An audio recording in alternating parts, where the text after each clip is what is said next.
Welcome to the Reckless Paradise podcast, everyone. I am your co-host, Dystro, but I am happy to announce that Marissa is back, everybody. Well, Yay, I'm back. we have missed you on this Oh, podcast. I missed doing this show, and I know it's only been about a week. Actually, it's been exactly a week since I was on the show. So, thank you for having me back. Um, I am Yes. okay, everybody. I had COVID for a whole week. I'm still recovering as we speak, but I'm doing a lot better. I'm actually gonna be honest, I'm doing a lot better. I've been on meds for a couple days now. I'm gonna be on meds for a little while longer. They've got me on antibiotics, they've got me on cough meds, and they've got me on an inhaler. But we're getting there. So I apologize if you hear me coughing a little bit in the next episode or two. I'm still coughing, but it's not as bad as it once was. I'm going to be honest. So thank you all for being patient. Um, I am back. Yes. And it is so good that you're back for this episode because it is another year in review for wrestling on this channel. And if Yes. you guys do not know what this is, you've been living under a rock, but go listen to some of our previous episodes on this topic, I should say. But tonight's episode is going to be around 2006. Yeah. And this, I guess, this time in wrestling was not very good for one company, but it was good for two other companies. Let's just say that. Before we get into it, I hope everybody has had a decent January. Unfortunately for me, my January has not been well. But this is the final episode of January, so let's end it on a high note. Um, in reference to what Daisha was just saying, we have quite a few episodes where we've talked about significant years in wrestling, such as 2016. We've also covered 2000 and I think what 2002. We've 2002, done 2013 and 2013. 14 together. So this is just another chapter. We're doing 2006 now. What's funny is this is the year before I started watching. I didn't start watching till '07. Um, so this is gonna be really interesting to hear about what happened the year leading up to the time I started watching. Um, Right. so Dicer over here has done the honors and taken all the notes. So I'm gonna let him lead the way because my throat is still a little shit. So Which, I mean, you can't help that. I can't help it, but I do have water nearby. So Water! Water! I'll try not to make you, laugh or anything during this episode, but no promises. No promises. I'm already laughing, bud. So, so at this time, there was several different promotions having some fantastic years, more so than others. But the three in question were ROH, TNA, and WWE at the time. Um, you'll probably hear some New Japan Pro Wrestling here and there, but that's like like I said, like spurts, like here and there, sort of thing. Like if it's something that I know about, I just put it on the list. Sorry if there's not a lot about certain promotions. That's all I can do. So at the time, January 4th, like usually it's Wrestle Kingdom season and all that stuff. But it was actually before it became Wrestle Kingdom. Um, it was just a New Japan show, and they hadn't called it like Wrestle Kingdom until like I think I'm gonna probably be wrong about this, but like 08, 09, or maybe 2010. Um, which I was like that kind of shocked me a little bit. Not gonna lie. But the main event of that show was Lesnar and Nakamura for the world title for that year, and Lesnar was not even in the company at all after that. Like he left, like WrestleMania 20 in '04, and like after that, like he just went did like football and all that stuff. So, but January 8th, New Year's Revolution. And plus a little context here. I had watched all the pay-per-views in '06 leading up to this episode. I remember when you were doing that. I was like doing my Royal Rumble stuff at the time. Yeah. And I'm gonna say this now. Like there was maybe two or three pay-per-views that I thought were fantastic. Rest were kind of meh. One was very, very bad, but we'll get to that. New Year's Revolution is the Elimination Chamber with Cena, Angle, Shawn, Carlito, Chris Masters, and oh crap, who's the other person who I'm thinking of? Kane. Thank you. It's Um, gotta be Kate. it's gotta be Kane. And then Cena wins the whole chamber. But then shortly thereafter, Edge cashes in on the WWE champion, and he becomes a WWE champion, first time in his career. Oh, it's that Which, pay per view. yes, is that pay per Okay, I view. do remember that. I remember seeing like I think might have been in the John Cena whole WWE 2K23 story mode. I think we had that happen. Yeah, it was one of the matches in that showcase. Yeah. Um, that pay per view is okay. Um, but going into later on a little bit in that year, in January 15th, was TNA's final resolution, which was the main event of Christian Cage and Sting versus Jeff Jarrett and Monty Brown. Now, '06 at this point for TNA was a huge year for TNA. Hell yeah. You had like you had the working relationship with New Japan and Pro Wrestling at the time, so you had like AJ Styles versus like Tanahashi on the show for like random reason, and then like I think like later in that year, like you had like Samoa Joe versus like Jushin Liger and stuff. I'm like that's crazy. That's like a fever dream. um, but I would say '05 was like their best year for TNA, but I think '06 is like a little bit better too. Um, and then since speaking about the Rumble, um, January 29th was the '06 Royal Rumble where Mysterio wins the Royal Rumble for number two. Oh yes, he did it for Eddie. Yes, R.I.P. Eddie. Yes, R.I.P. Oh man, Now, now let me think here. Eddie passed in '05. yes. I might be getting a little too far ahead. Actually, keep going. I think I'll wait till we get to WrestleMania to talk about the next part. Alright, gotcha. February, TNA against all odds. Christian wins the world title for the first time against Jeff Jarrett. Now, at this point, Christian in '05, he leaves in '05, and he goes to TNA. I think later in that year. I could be wrong about this, but fact check me if you're in the comments below. Um, but he goes to TNA in '05, like the biggest huge deal, and then like he wins the world title within a month of him being in the company in Jesus. '06. Um, and then he goes on the huge undefeated streak. Like he doesn't get pinned, submitted, or tapped out at all in his career for like 2 years straight. Wow. From like That's from '05 to like '07. that's impressive.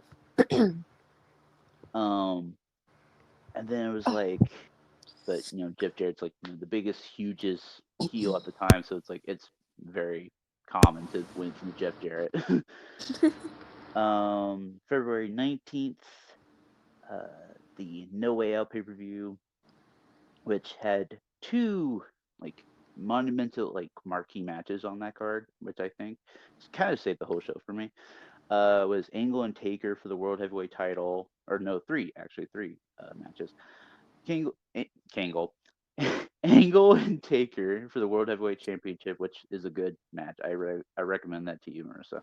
Um, Booker and Benoit in the best of seven series for the United States title, and then Ray versus Randy Orton, who, if Randy won, he got Mysterio's main event spot at the at Mania, Ooh, that's a shitty stipulation.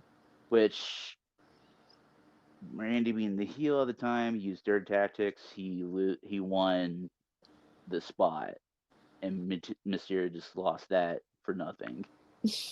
Like, okay, that's what that boggles me. It's like, why couldn't it just been, it's just a straight up singles match? Yeah, or something, or some other stipulation. I was like, okay, well, and then you have the infamous promo where like, Randy's going like, Eddie's not up there, he's down there. And I'm like, oh my Oh god, my like god. no, like Randy, no. He was Orton was a freaking menace back then, dude. He didn't even have like punching people's heads in yet, Orton either. He wasn't No. doing that yet. Anyway, February 25th, ROH's fourth anniversary. This is 4 years deep into ROH's career at this point. Generation Next, which was Austin Aries and Roddy Strong at the time, which at the time too, TNA had a working relationship with ROH at the time, who was like very, very buddy buddy. And then they faced Styles and Seidel for the ROH tag titles at that show, which that was a really good match too. I'm not gonna lie. All right, TNA, March around times like mostly TNA and ROH stuff, but now we'll get to main event like WrestleMania 22 in April. Ah, yes. Now, this show was all over the fucking place. I'm gonna say that now. Yeah, I remember that. I do, though, before we get to that, if you don't mind, I do want Mm. to bring up the Hall of Fame class of 2006. Oh yeah, yeah, yeah. Go ahead. That class was pretty strong. I'm not gonna lie. I remember, of course, Eddie. Eddie was inducted Mm-hmm. into that. Um, wasn't Bret Hart as well? Um, I can go look real quick, if you don't I mind. know, I know. Sensational Sherry was. I know the Sensational Sherry. The original Blackjacks were. Yep, yep. Uh, Brett was in there. Eddie. yep, yep. Eddie was in there, Sensational Sherry. Mean Gene Okerlund was also inducted that year. which I'm so happy that he was that year. Like he The deserved it. the Blackjacks, and then Vern Gagne, and then Mr. USA Tony Atlas. That was your class of 2006. That is actually a pretty strong class. I think like from '06 onward, like the classes kept getting more and more stronger Oh every yeah. year. Because I remember like when Stone Cold got inducted, and it was like that was like the major headliner for that class. I was like, damn, like that's crazy. I remember Um, watching the ceremony for Eddie for his Hall of oh Fame yeah, induction. Oh my god, my freaking heart just kind of broke. yeah, because Oh, like it was like a year after he passed less too. than a year actually. Or It was yeah, less that's than a right. year. It's like you could not feel sympathy for Vicky and Chavo. You could not. Even freaking Ray, who Right? did Yeah. part of the speech, and Benoit, who, yeah, we try not to talk about him too much, but he was on there too. Yeah. Um, but Mania 22 as a whole, it wasn't a bad show. But it Like was messy. it was messy. Yes, it was like it was messy because one of the major storylines at the time was like McMahon and Shawn at that time, Yes. and Shawn was like, he was the born again Christian at the time, and he's like he doesn't try to like bring biblical shit into his promos and all that stuff. But then Mr. McMahon's like, it's like you are gonna face me at WrestleMania and all that stuff, and it's like no holds barred. And I remember this one spot. He goes to climb a ladder, like a normal size ladder. He goes to the top of it, and he's about to do the elbow drop, and the crowd's going, oh, and then he climbs down, and you hear the crowd go, boo. And Shane's like, whew, okay. And then Sean goes, nah, nah. And he brings a much bigger, taller ladder, and he climbs it up again. He does the crotch chop. He's about to go do something else, and then he climbs back down again. Craig goes boo. he he just he just teases them for like 2 minutes straight, and then he grabs a trash can, hits Vince with it, stuffs him in there. Sean climbs to the top of the ladder, does the crotch chop, and does like the infamous like elbow drop from the top of the ladder. It was like such like a cool moment. I was Oh like, my man, god. like he had those fans in the palm of his hand. He had them. Um, and also another huge moment, RVD winning Mr. Money in the Bank too. Ah, Um, yes. and then and Ray and Angle and Orton in like the shortest match on the card, like didn't even go 10 minutes in that World Heavyweight Title match. Oh my. I was like, really? Like you could have shaved off maybe 6 minutes from the Triple H and Cena match, maybe. Yeah, Maybe, yeah. sort of, maybe. Um, and then you had Backlash in April as well. Oh, yes. The infamous Edge, Cena, and Triple H triple threat. I'm sensing a theme here with Cena and Triple H and Edge. Hmm. Um, hmm. I mean, Cena won, obviously. So, and also that show had Shelton Benjamin versus RVD. Uh, it was in Intercontinental title versus Money in the Bank briefcase on the line, which I was like, okay, that's kind of cool stipulation and stuff. But let's see, going into May, TNA my sacrifice. TNA sacrifice with Christian Cage and Abyss for the world title in Full Metal Mayhem. I remember this match because I remember watching this from an old video rental store back in the day, and I thought Abyss was like the coolest fucking dude ever.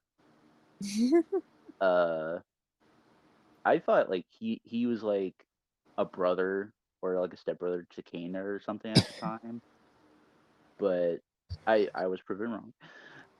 Um, okay.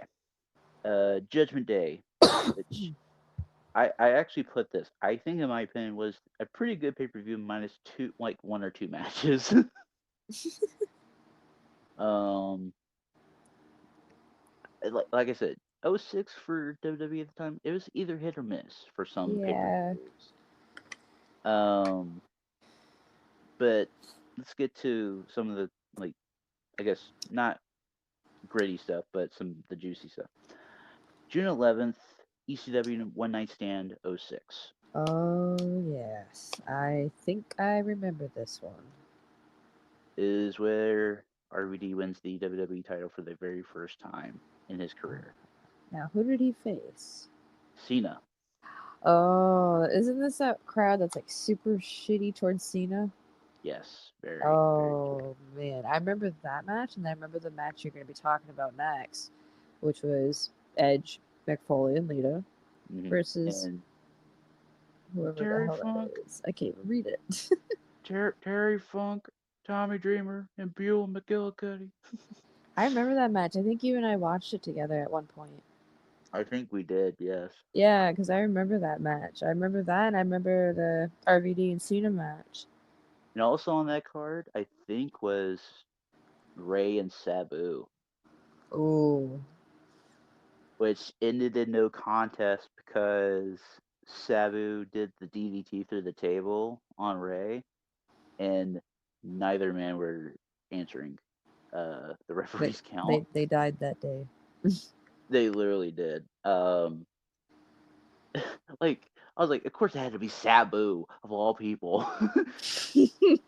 um, but um, that that trios, I put trios hardcore tag. Yeah, That match was like so. I don't even know what to say about it. It was like so raunchy, it but it was was good actually, though. but it was good. Yeah, it was so good. All right, let's go into June now for Vengeance. Or we're still in June for Vengeance, Oh and boy. main event was DX and Spirit Squad. Oh no, not the fucking Spirit Squad. God damn it. Kitty! Nikki! Blackie! God, I remember the Spirit Squad and the whole thing they had with Oh. DX. It was like, what, God. weren't they like Vince McMahon's like henchmen? Something like Or, that, yeah, because at the time DX had just reunited. yeah, like, I remember that too. I think I remember watching that Raw. I think I remember. I can't remember past that point. um, I didn't get to watch Vincent 06, so I was like, I think I had seen it before. I was like, it wasn't very memorable for me. No. Um, nah, it wasn't really memorable at all. That says something. Um, all right, going into to July. All right, so ROH Death Before Dishonor 4. Now, Mm. this main event on paper sounds fucking insane.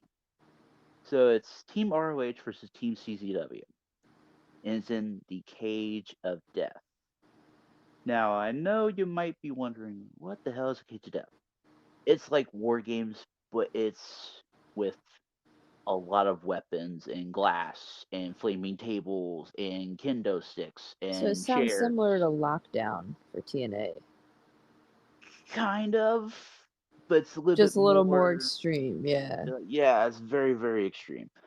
So Team ROH consists of Samoa Joe, Adam Pierce when he was still wrestling, BJ Whitmer, Ace Steel, who bites, and Homicide.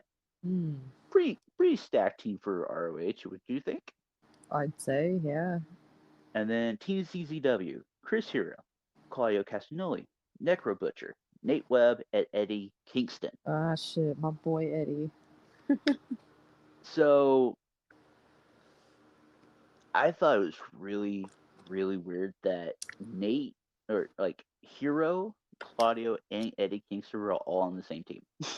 Now you think in 2024, like Eddie and Claudio could never be on a team together. No, not in a million years. And plus, not too long ago, like I think sometime last year, Chris Hero just came back into wrestling. Jesus, Like he had his first match back in like 10 plus years. that's cool. Or no, I'm sorry. In I think ever since he got fired from WWE, Wow. and he wrestled Timothy Thatcher at West Coast Pro. Jeez.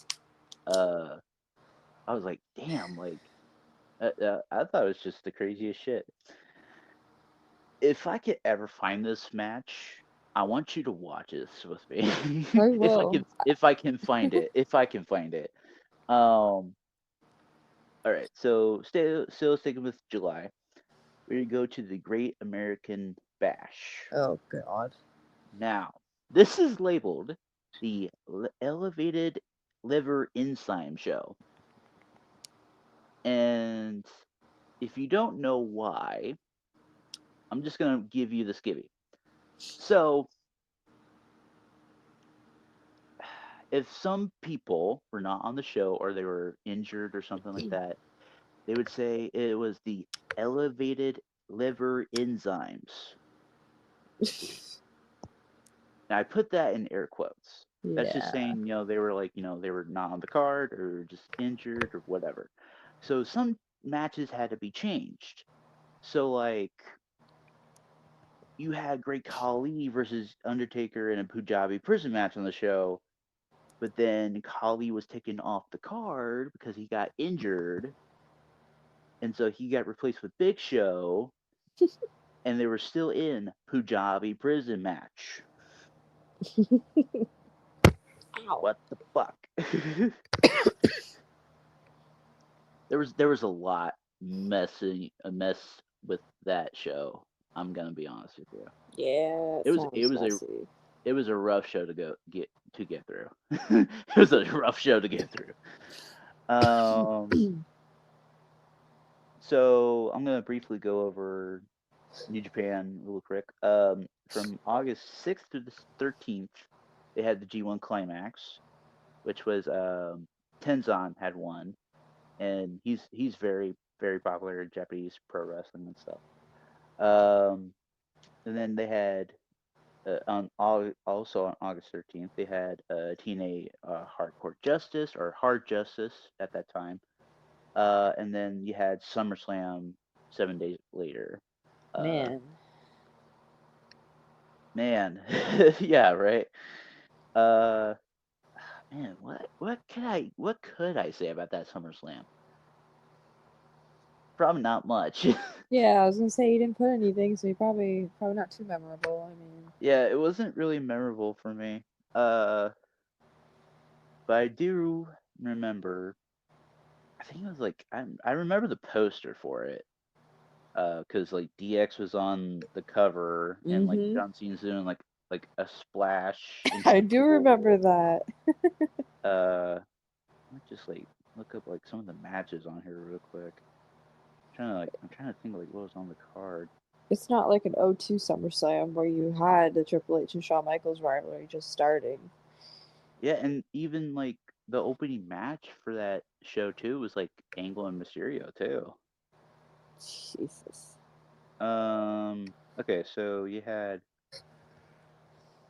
Okay, so you had Chavo versus Ray in the opening contest. Sounds pretty good. Big Show and Sabu for the ECW World Title. Oh yes, I do remember this pay per view. Oh god, it's coming back to me. Um, Oh, King Booker's in here. yep, and he faced Batista, but he Batista won via disqualification for the World Heavyweight Title. God Uh, damn it. God damn it, Booker! You had Triple H, Shawn Michaels versus Shane and Vince. Yep. And then the main event was Edge and John Cena. If Edge had been disqualified, he would lose the title. And he won, sadly. But then the most randomest match on the card was Hulk Hogan and Randy Orton. Yeah, like what the hell is Hulk Hogan doing on the damn card? I think at the time Randy was doing the Legend Hero stuff, Yeah. so that's probably why. um, and then Flair versus Mick and I Quit match. Oh yes. I do remember the finish of that match because Melina was friends with Mick, and she goes like, "No, he quits, he quits, he quits, he quits," and even though it's like Mick's like, what the fuck, like, what are you talking to me for? Like, no, like, I'm a hardcore legend, baby. Like, I don't quit. I don't quit. It cuts back to fucking Royal Rumble '99. Just Oh. less we said about that, the better. Okay, so September. All right, I'm gonna go into September. um, PWG Battle of Los Angeles. David Richards won the whole thing. Um, now September 15th and 16th, ROH's Glory by Honor 5 Night 1 and Night 2 shows. Night 1 had Briscoes, RIPJ, Briscoes versus Kenta and Marufuji. Two pro wrestling Noah guys in America, which is a big, huge deal. But then on night two, you had Brian Danielson versus Kenta for the ROH World Title. That match was fucking awesome. um, if I don't know if I have it on the ROH playlist or not, but if I don't, I'm gonna try to go find it after this pod. Um, but then September 17th, Unforgiven. In my opinion, it was like the second best pay per view of the year, in my opinion. Damn. Um, and this was also Trish's last match in WWE. Yes, I do remember that match in particular. It's like I can't remember like who she. I'm gonna be looking now, and I even remember the poster too. Like, so it's just funny that the posters. I remember the posters, but I don't remember the cards. But I do remember the main event though.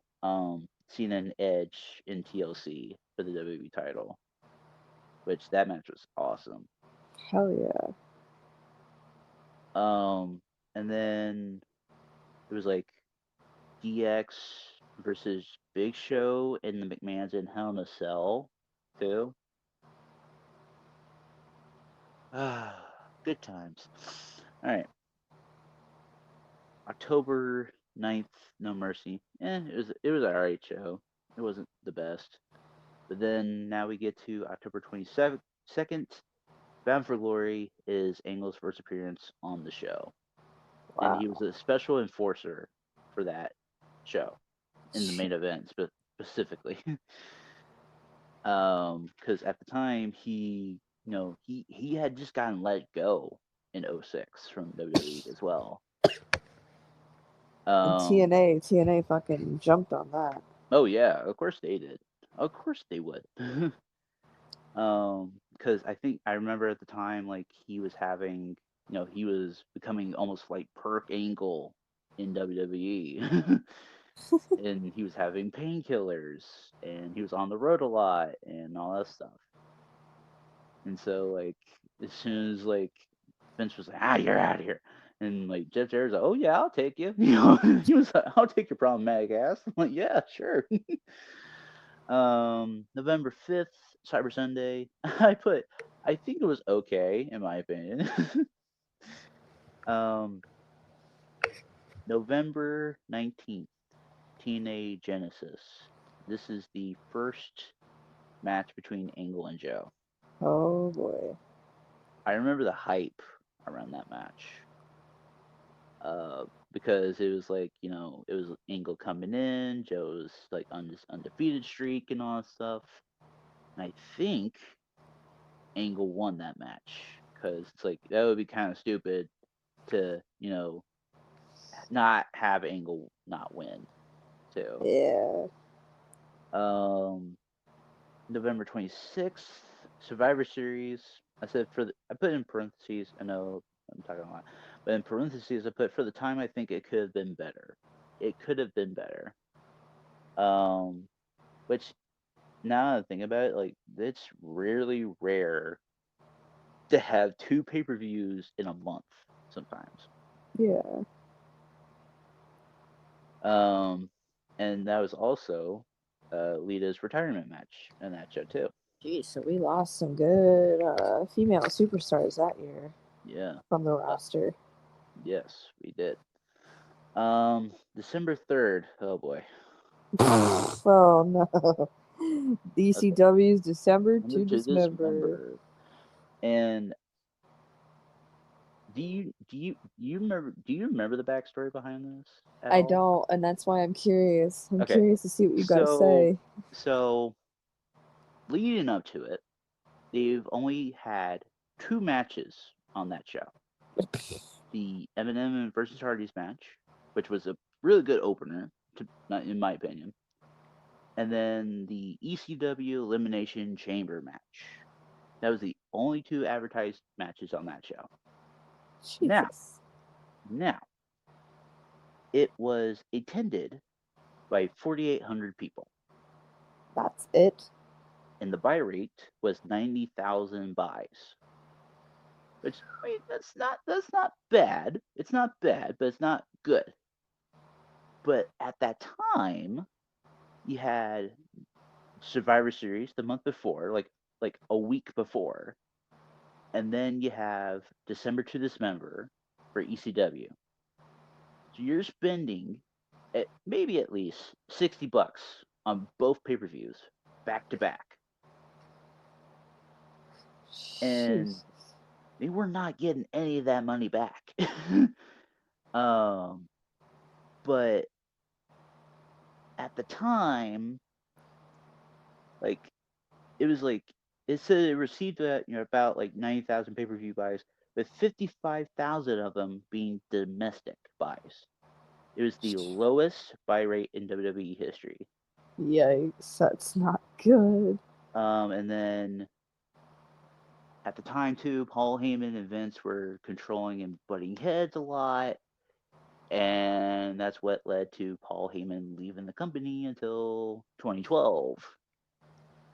Because Vince was like, because Paul Heyman wanted CM Punk to win the Elimination Chamber match and become the new ECW World Champion.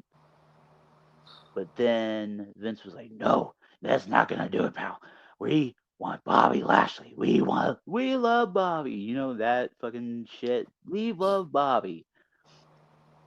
And plus, Vince's new pet project, Bobby Lashley, was a shoe-in to win that chamber match. Paul wanted CM Punk. Vince wanted Bobby Lashley. I think it came down to either John Laurinaitis or somebody else as like a tiebreaker, and they went with Vince's idea to Jeez. let Lashley win that chamber match. And on top of that, you had four other matches in on that card. You had Davari beating Tommy Dreamer. You had Kevin Thornton and Ariel defeats like Mike Knox and Kelly Kelly on the card. Fucking Balls Mahoney defeats Matt Striker in a Striker's rules match on the card. Like, okay, the only matches that got time was Hardy's and Eminem in the chamber match. Jesus. The chamber match didn't even go 30 minutes. That's not good. Yeah, it was not good at all. And plus the what makes it extreme was each chamber pod had a weapon inside of it, Oh.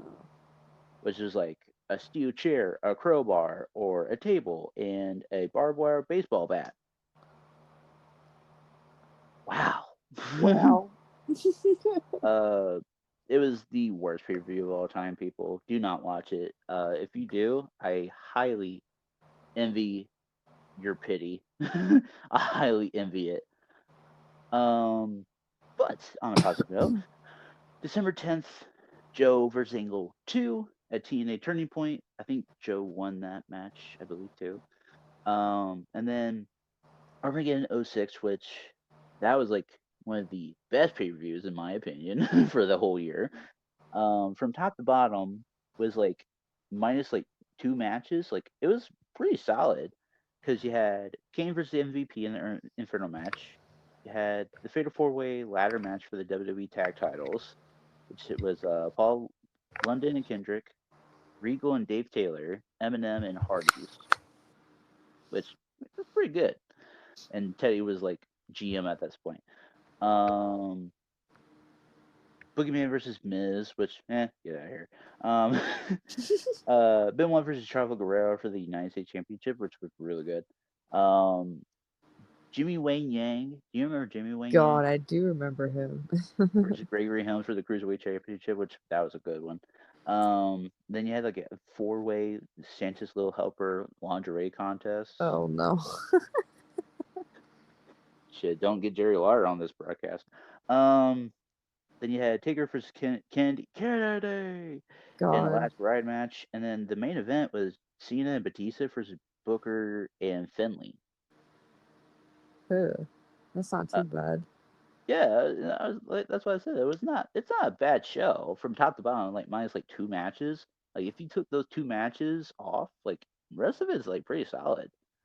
Yeah. Um, and then rounding off the year for '06, December 23rd, 2 days after my birthday.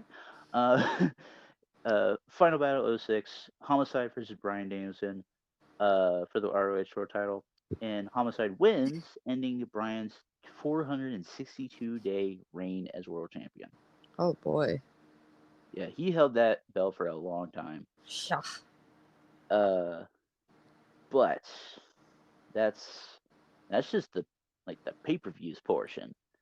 But like as a whole in '06, like I know you didn't get to start watching wrestling until like '07 and stuff, but would you, this is a question, would you go back to '06 and watch some of these pay-per-views if you had the chance? Oh, I'm definitely watching that one from June, the ECW one. Oh, the One Night Stand. Yeah, that's a good one. That is like top tier right there, ECW. I have seen that full thing, I think. And it is not a bad pay per view. This I is mean, it's before ECW kind of went plu. yeah, it went under. Yeah. Okay. Whew. Gotta catch my breath a little bit. So All we right. only have two things left to discuss, and it's debuts and retirements. Do you mind if I just briefly list off the retirements? Yeah, go ahead because there's not a lot. And There's not a lot. I'll let you do the debuts. Yep, So gotcha. for retirements, we've got Stacy Keebler, Mark Merrow, who I remember him. He was Hmm. cool as hell. Sean Hmm. O'Hare, Ivory, and well, Lex Luger, who we don't talk about him either. Yeah, he was to be the A next Hulk dick. Hogan, and he didn't turn out to be the next Hulk Hogan. Yeah, if we don't talk um, about him. Sean O'Hare, he's really cool. I think I could be wrong. Like I think he had passed several I years think he ago. did too. I think he passed several years ago. I'm gonna look that up real I quick. remember seeing his name pop up somewhere when he had passed. Might have Yeah, been a YouTube video I was watching. yeah, he passed in 2014. That's what it was. Wow, Yeah, he was 43. too young, man, too young. Um, but yeah, like Sean O'Hare is like one of those dudes. Like he had a potential to be something. Like he was a former WCW World Tag Team Champion with Sean Stasiak of all people. uh, but like he could have been something. I think he could have been something. Oh yeah, Um, and Mark Merrill, like he's he's a fucking he's a crazy ass dude. He's I used to crazy. like Mark Merrow. I was watching him on my DVDs. I have. I like him. He's cool. You should watch some of his stuff when he was in WCW as Johnny B. Bad. Oh man, like he was crazy in WCW. All right, retirement's out of the way. Time On for to the debuts. debuts. So I'm not gonna do the dates and stuff. I'm just gonna rattle the names off and just and all that stuff. So Mike Bailey, you know who this guy is? Speedball Yeah. Mike Bailey. Okay, so Speedball Mike Bailey, Kofi Kingston in Hell '06, yeah. which that's awesome. Uh, Vladimir Kozlov. Dear God, I miss him. He's in TNA right now, so that's I like was like mind blown when I saw him. I'm like, I what? thought I That's thought awesome. I legit thought when I saw him in TNA again, I thought that was Dijak. I was like, what the hell's Dijak doing in TNA right now? And it's just freaking Vladimir Kozlov. I was like, oh, it's just Yeah. Vladimir. It's just Vladimir. Ah, Vlad. Tetsuya Naito. Ooh. He made his debut in '06, which I was like, okay, yeah, I remember that. Riho, which another Japanese Joshi legend. Kelly Kelly. Oh Oh my. boy, Man, we had some good female talent debuting this year. a young, fresh Cody Rhodes. Uh, he's starting the story. He's not gonna finish that story. Well, Boo. he probably will. He probably will. Let's be Boo. honest. Let's be honest here. That is the worst take of the night. Hey, Boo. hey, hey, hey. Everybody boo this man in the comments. Man, why you booing me? You know I'm right. But I think Cody will finish the story. I think it's about time he finished that story because he's got to make his father proud and all that stuff. Hell yeah, he is. Layla, Maurice, Rosa Mendez, and then we got Brooke slash Miss Tessmacher. Man, I remember her in TNA. Mm, God. I don't know what she does now. I gotta look that up now. I think I could be wrong. That's why I'm gonna be looking it up right now. I think I don't know if she's still wrestling or not. No, she's still wrestling. That's kind of shocking me.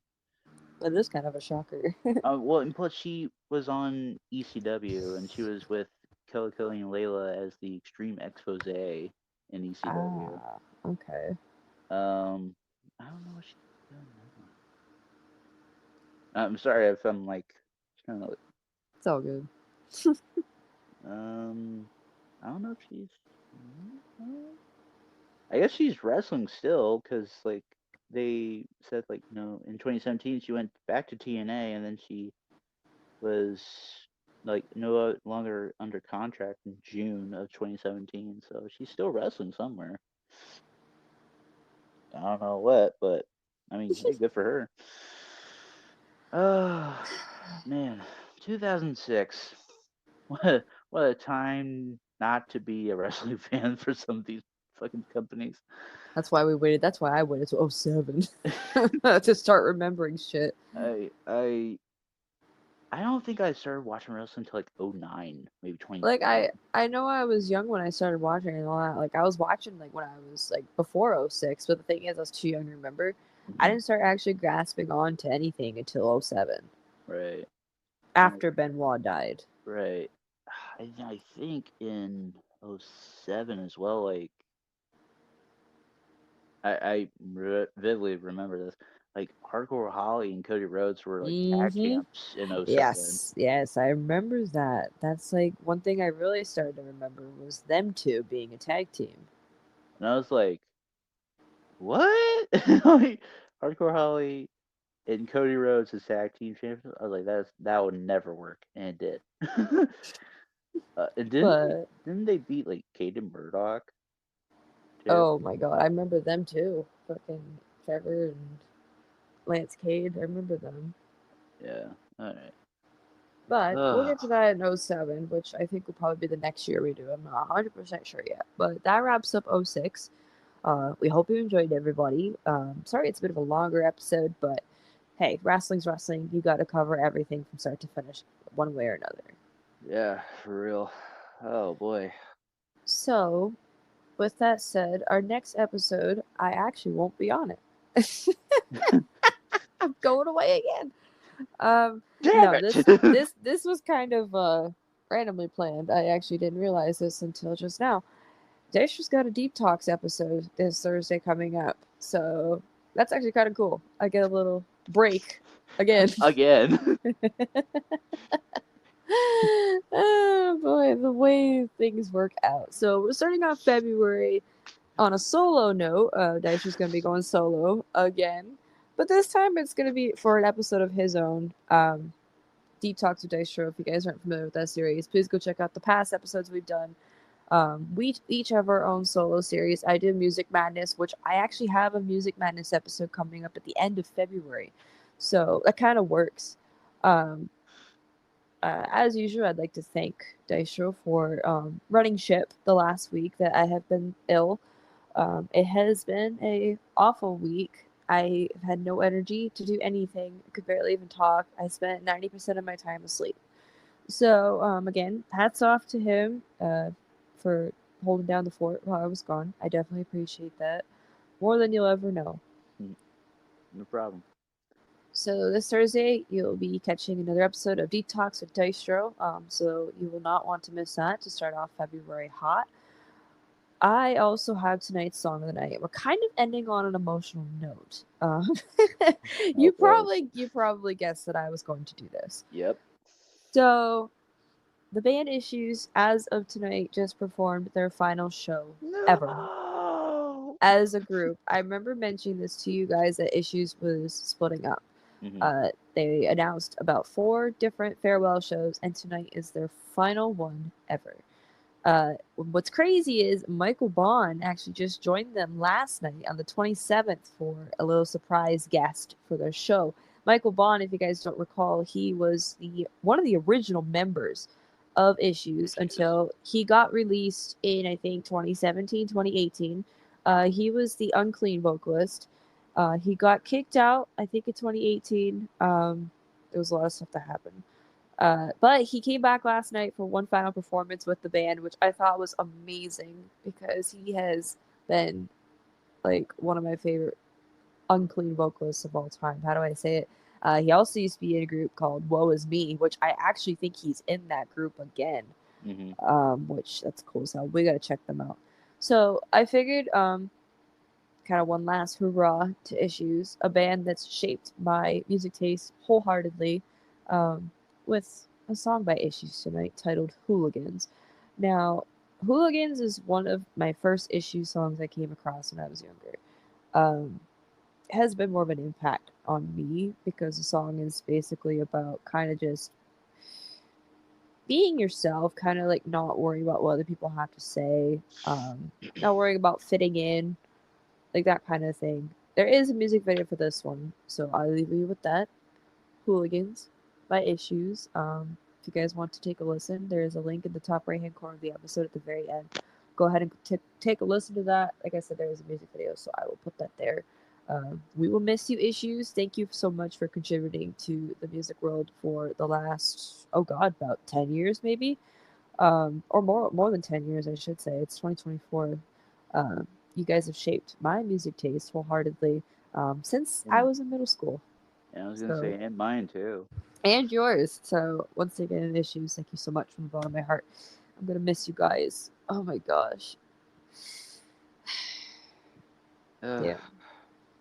Anyways, we've kept this episode going on long enough. If you guys stuck around to the very end, we greatly appreciate your support.